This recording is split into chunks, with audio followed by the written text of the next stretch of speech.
मां मर गई, मेरा भाई मर गया, मेरी बहन मर गई, सब मेरे घर को जला के खाक कर दिए थे, उसमें मैं एक ही बचा था। अभी भी बचा हूं, 85 है, अभी थोड़े दिन चलेगी मेरी गाड़ी, क्योंकि मेरा गाड़ी क्या है, चलती है इसलिए कि मेरी इंजन अच्छी है और मेरे इंजन में मैं अच्छा पेट्रोल डालता हूं, E20 का नहीं है।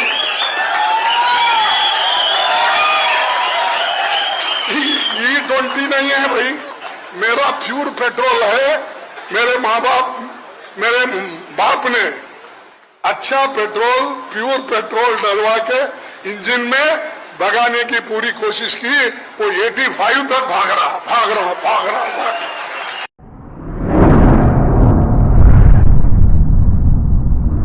अतराफ टीवी, हर बात सच के साथ।